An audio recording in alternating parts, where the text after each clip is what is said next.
All right, we are recording. I know some of you might be like, why is she where she is right now?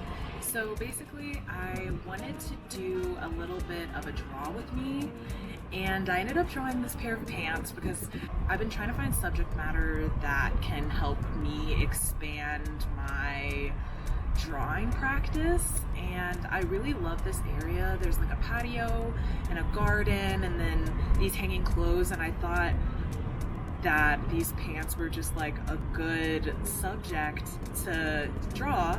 They're just hanging here, and I've been trying to play around with shadows and textures and all of that stuff. So basically I have this area open just so you can kind of like see my drawing process. I draw on Procreate most of the time in a sketchbook, but this time I did it on Procreate.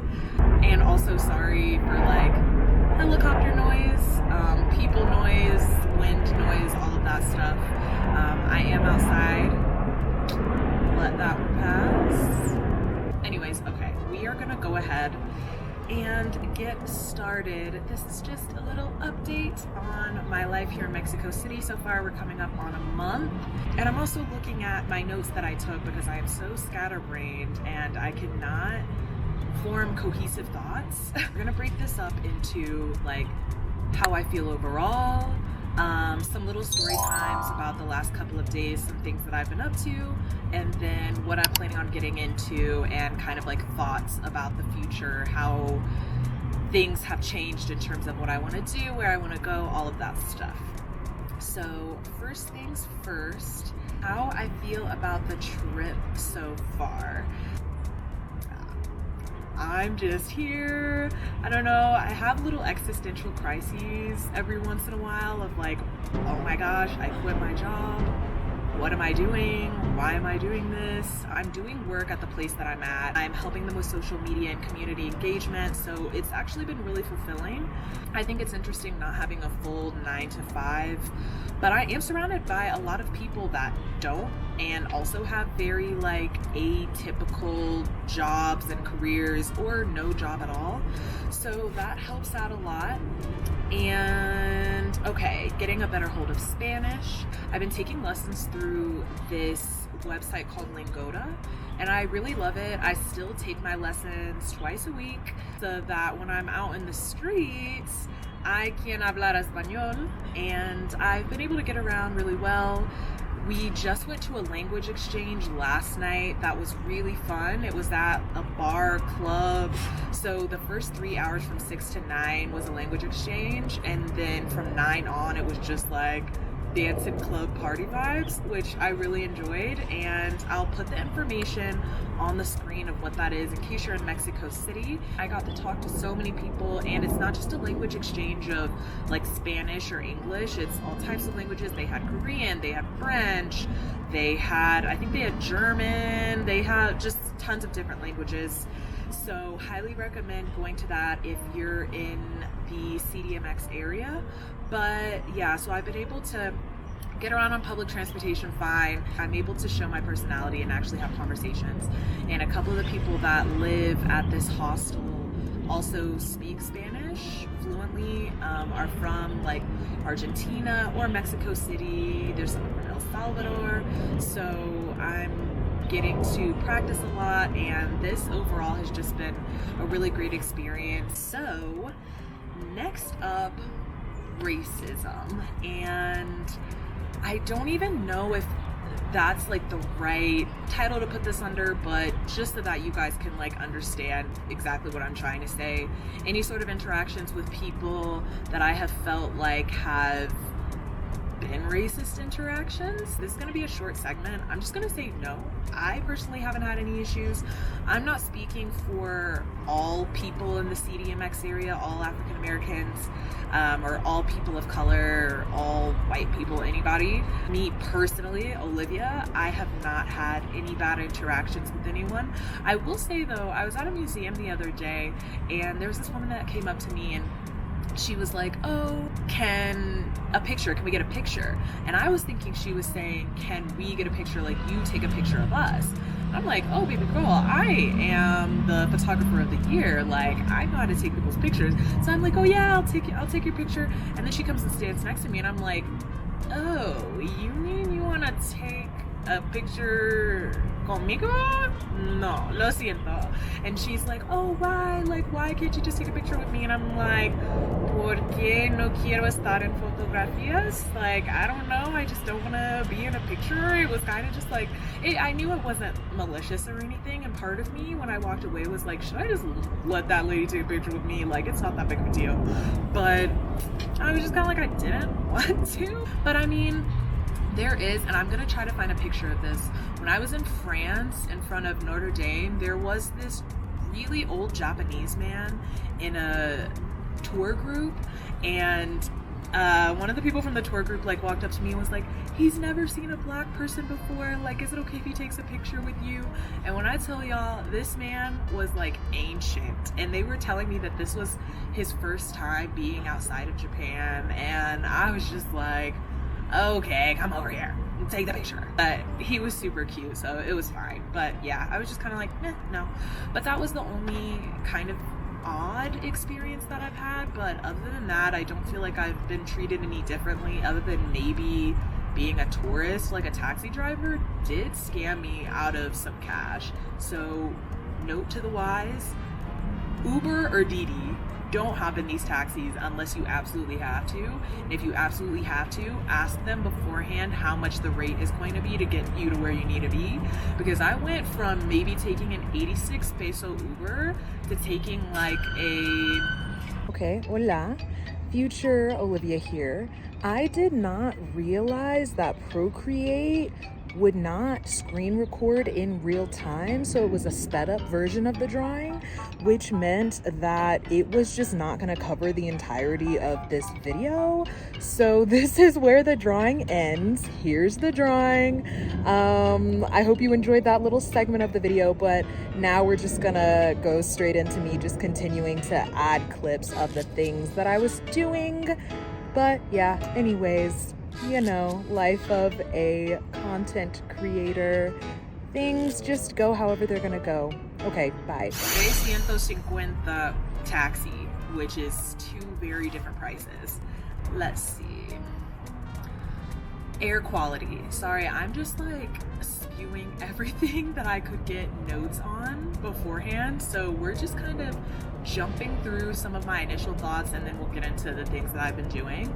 The reason why I'm bringing up air quality is because I feel like it has a direct impact on how often I've been having to wash my hair, and I wanted to talk about hair care products. So basically, at least from what people have been telling me, the air quality is like bad here. Like, there's dust, and I will say every once in a while, like, my nose will get runny, or like you can kind of hear people coughing and stuff, which could be a number of things. But I have noticed that like my hair is getting dirtier quicker, so I've had to wash my hair more often.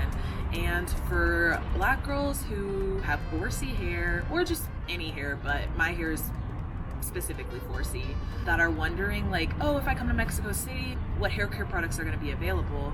So I use this brand called Maui, and it has worked for me. They have pretty much every Maui product basically. So I got the hair mousse so that I could keep my braids fresh.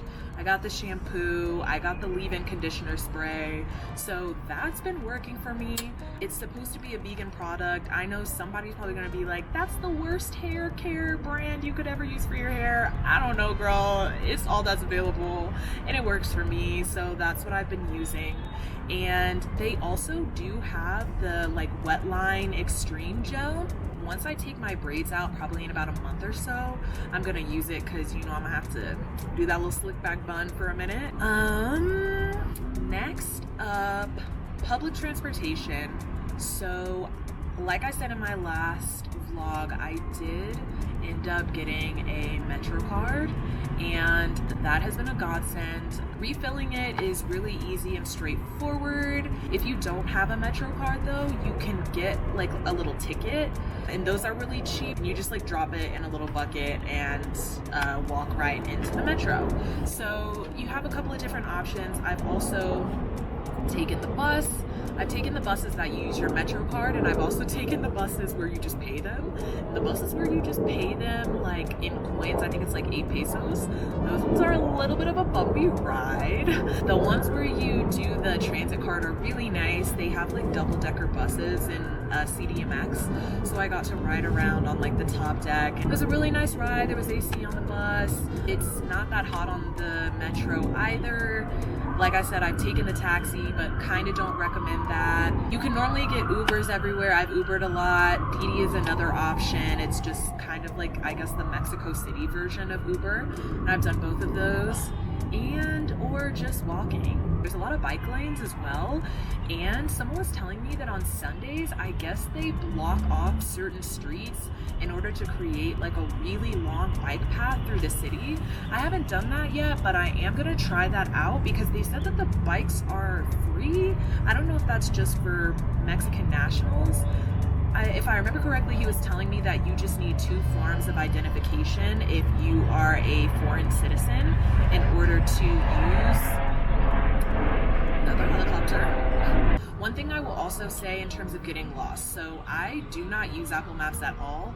I don't know, somebody else might say that it works fine, but it just really wasn't working for me.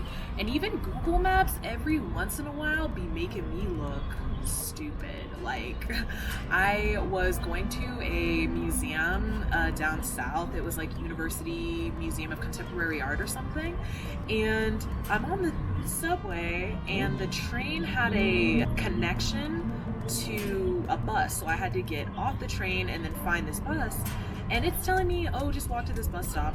And I'm walking and I get to where the bus stop was, and there's nothing. It's just like a side of the road.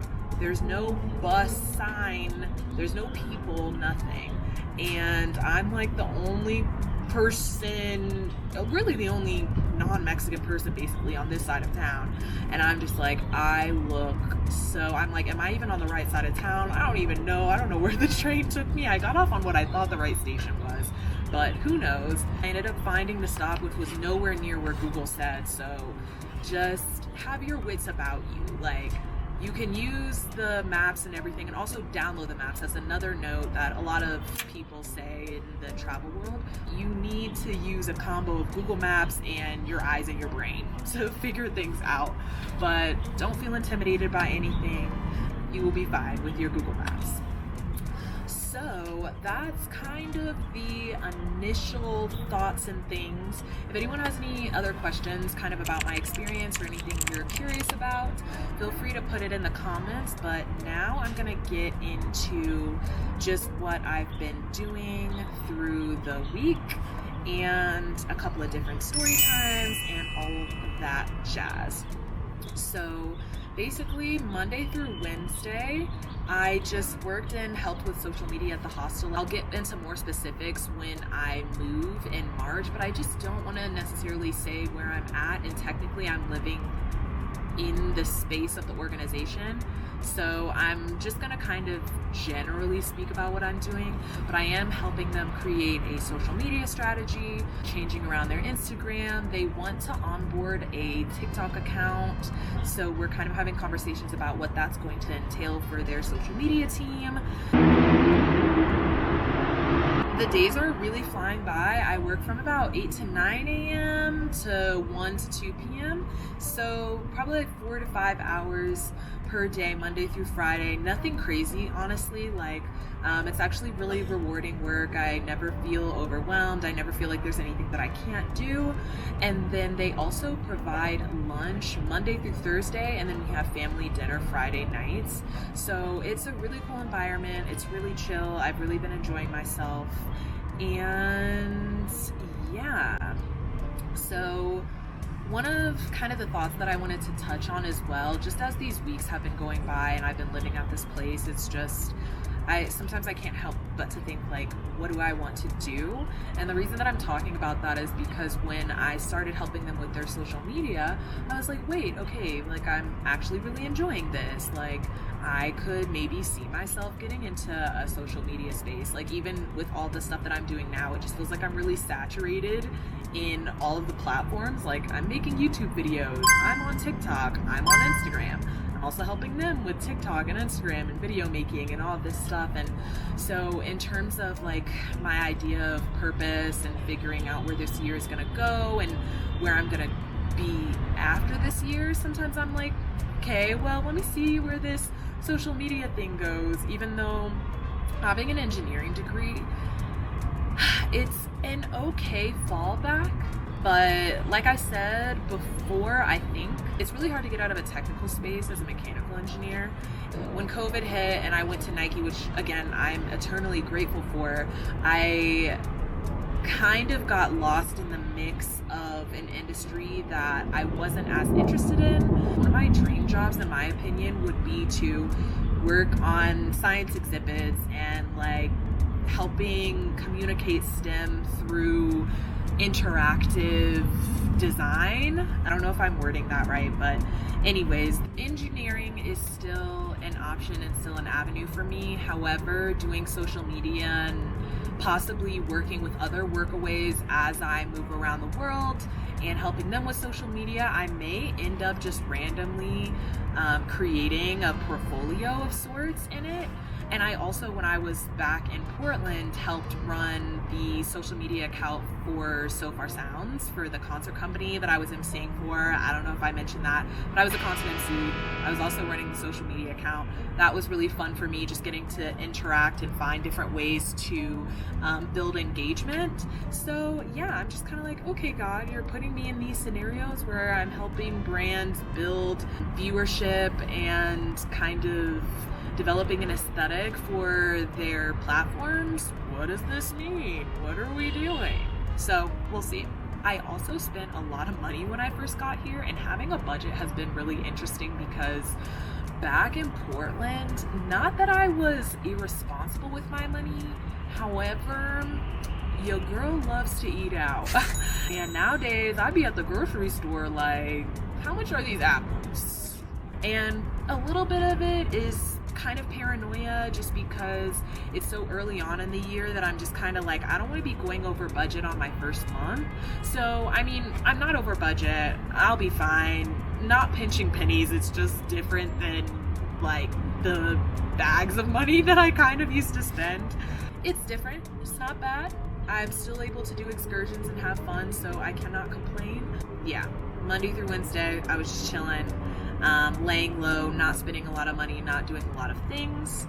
And then Thursday, myself and a couple of the other people at the hostel went to the Frida Kahlo Museum, which was really incredible. It was about $15 USD per person, and I personally think it's so worth it. I learned about Frida Kahlo in high school, I think, and I had forgotten a lot of information. Like, that woman has been through it, like polio, car accident, leg amputation, political and social unrest at this time as well. So she's trying to communicate through her art, and you know, and then we got to learn a little bit about like her and her relationship with Diego, and that man loved her down, like, and just to be able to see, like, be in her home where she lived was an interesting perspective in a museum.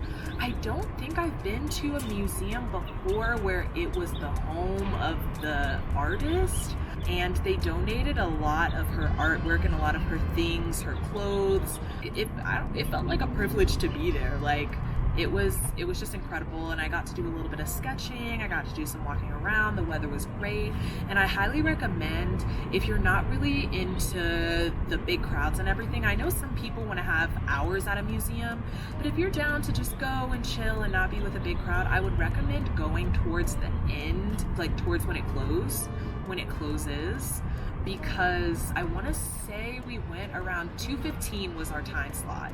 And I ended up staying there pretty long just because I like to do sketches and stuff at museums. So I think I did like an hour sketch there after we walked around. And so I was there until about, I think they closed at 6 or 6:30. So I think I was there around 5 or 5:30 towards the end, and the crowds really thinned out. And then Friday, I baked bread for the first time, which during COVID, when bread talk blew up, I'd always said that I was gonna make bread and I never did.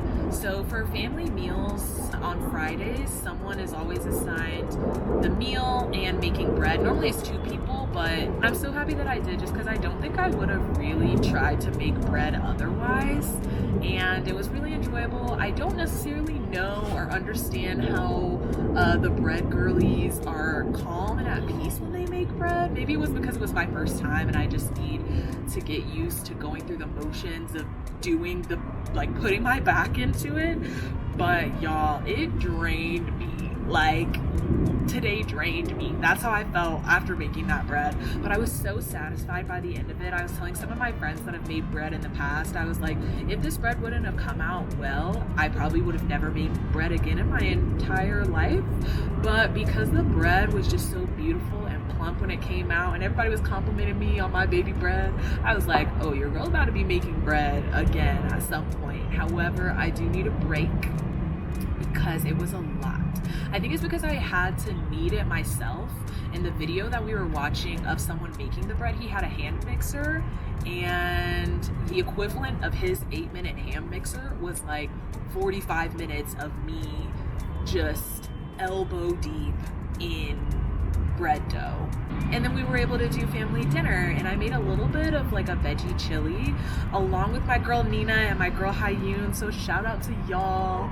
And then Saturday, so Nina, my co-chef from Friday, she was only here for about a week, but a couple of days in, we were all sitting around this fire that we had made, and we're talking, and she's talking about how she's a tattoo artist. And those of you who know me know that I have some tattoos on my ribs, and I've been building a little bit of a gallery wall mural of different experiences in my life, matching tattoos, places I've been. Sometimes I'll get a tattoo. And so I knew that I wanted to get a tattoo in every country that I visit, and I know that's a lot, and I know my mom, if she's watching this, she probably just gasped out loud. However, that's what I want to do. I want to keep adding to this mural that I have. And so she had mentioned that she was a tattoo artist, and she was showing us her page, and one of my friends here was like, oh, well, did you bring your gear? Like, did you bring your tattoo gear? And she was like, yeah, I brought it. And I was like, I'm gonna need to get me a tattoo. It felt meant to be. And I looked at her page, and she does stick and poke, and her style is so beautiful. I'll put up her page and her business. So Saturday morning, we ended up doing the tattoo. The environment was giving prison tat because we did do it on my dorm bed in the hostel, because we were trying to find a place with good lighting and also just not like out in the open, like in the living room, because it is on my ribs. Our managers and stuff walking through, so the room was just the best option. So I was like holding the light over her while she was tattooing, and it looks really sketchy, but stick and poke is just a different style of tattooing. And what's also funny is one of her hands is broken, so it was just wild. But the way in which she ended up in Mexico City was very random, and then the fact that she brought her tattoo stuff, I was like, this is my time to get this tattoo. It just felt right. So I didn't end up doing like any specific design or anything. I had an idea in mind of what I wanted to get, but then I just ended up being like, girl, just freehand, just freestyle and do you. And so the tattoo that I ended up getting, I love. I'm not gonna show it, I know, womp, I'm lame, but I think I'm just gonna show, maybe do like a tattoo tour at the end of this year when I have all of the ones that I want done. Bye, car. Just so that I can show them all at the same time. So yeah, anyways, Nina, if you're watching this, I know we were only together for a week, but thank you for just being such an incredible human being and just so kind and sweet and funny and adventurous, and yeah, for giving me something that will last my entire life. So that was really cool. I'm really glad I did that, and it's just a cheeky little story to tell. And then later on Saturday, I went to Castillo Chapultepec, And I also got lost on that train to bus transfer. For some reason, I just don't know how to transfer from a train to a bus. Google Maps it be confusing me when it's like turn left, but then I turn left and I don't see anything, and then you look down and all of a sudden it's like no, turn right, and I'm like, but you just told me to turn left. I don't know. For those of you who use maps in the city and just be walking around and passing the same things over and over again trying to find where you're going, you know, it can be a little bit of like there's so much happening and you're not trying to look like a tourist, you're not trying to look like you don't know where you're going, but after, you know, circling the same block 5 times, yeah, you look lost. Castillo Chapultepec was amazing. I just had a slow walk time. That was where those ladies asked me if they could take a picture with me. However, other than that, I was there for a couple of hours. It was really beautiful. They had an exhibit below. They also had some like exhibit things up top as well, and they had this beautiful balcony. I think it's always really cool to go to castles or locations where royalty used to live, because it's like nobody else at that period of time would have been able to be in here. So the fact that we now get to be in here is really interesting to me, because the way those people were living, I was like, I know your constituents were not living like this. Y'all were spending a lot of money on a bathtub, like a marble bathtub. Y'all could have been, I don't know, feeding people or something, but whatever. It was a really interesting castle. I really loved it. And then after that, I hustled over to a cooking class / language exchange, and we just made guacamole. So cooking class, kind of. I've already made guacamole before, but it was just a really cool environment, and it was with the people from the church that I've been visiting. I'm still kind of trying to figure out what my church community is going to look like here. I'm really enjoying the community that I've been visiting so far. However, you know, I'm figuring it out. It's only week 3, but it was really cute just to hang out with them. And actually getting there was how I mentioned the taxi that ripped me off. That was the taxi getting from Castillo Chapultepec over there. It was whatever. And then after that, on Sunday, we went to Xochimilco, and that was really incredible. It rained in the morning though, so we were really nervous because we were like, okay, is this going to end up being like a boat in the rain kind of vibes? But it ended up being like perfect. The weather cleared up.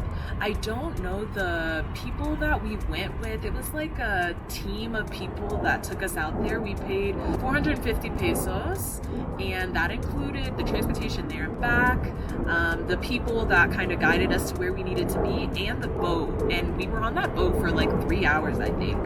So I don't know if anybody thinks that's a ripoff. I didn't feel like it was a ripoff. I had a great time, and we ended up going with a group because I had originally thought that I was gonna have to go by myself. And I was really nervous about that because I was like going on a party boat by yourself is sad.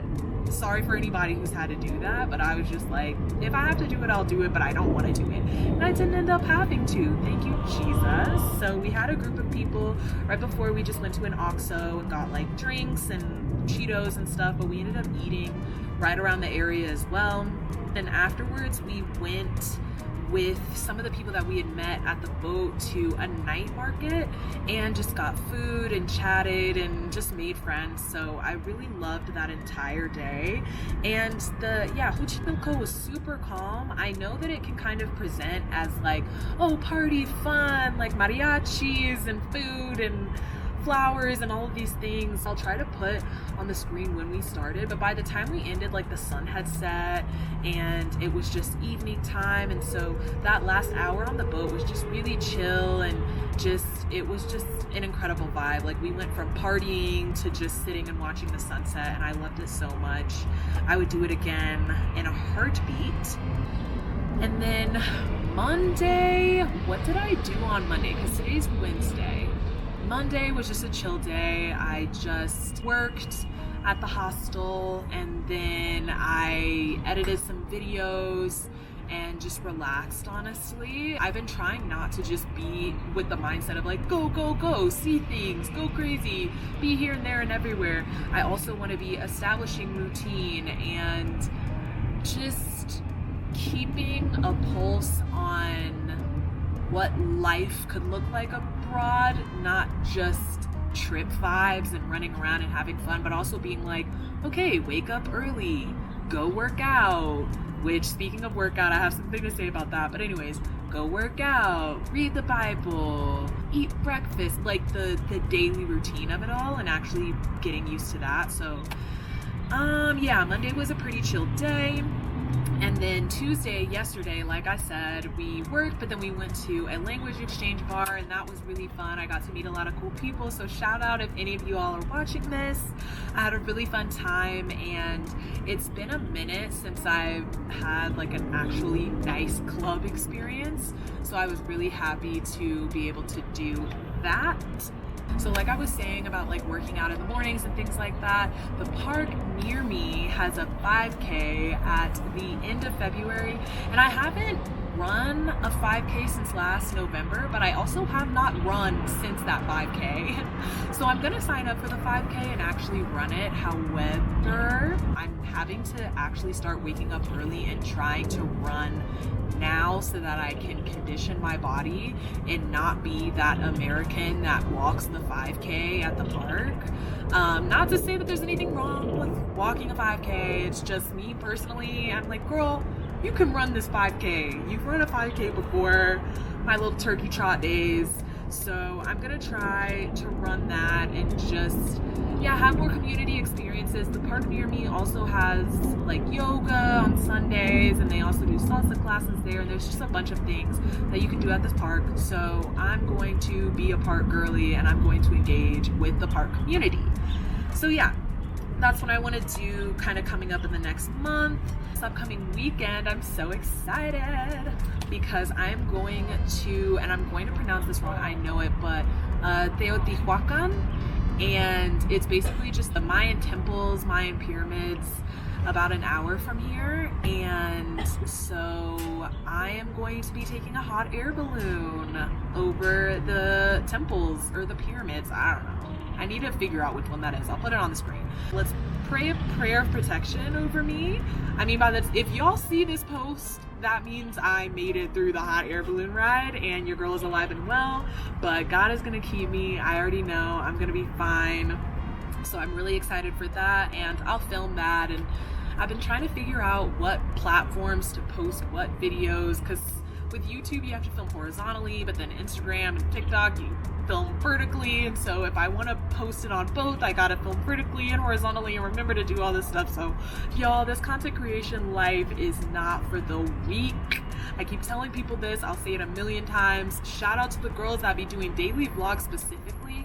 Are y'all okay? Well, the content side of things has still been really fun. Like I said, I think I'm just getting into the groove of things. This is my 3rd week doing content creation consistently, so I'm chipping away at it, y'all. Thank you for sticking with me. I hope you've been enjoying what I've been putting out. I do post very different content on each platform as well, so definitely check out my different platforms. I hope you enjoyed this video. I am really appreciative of just the support that I've been getting in the other videos and my other posts, and it's just really validating for me. And even though I don't want it to be my focus of like, oh, numbers and support and likes, like I really just want to have autonomous emotions about this. I want to create because I want to create, not because other people want me to create. However, I've really just been enjoying the feedback that I've been getting and getting to share with people. And yeah, so I hope you enjoyed the drawing. I'm really happy with how it came out, and I hope you enjoyed this video, and I will see you next time.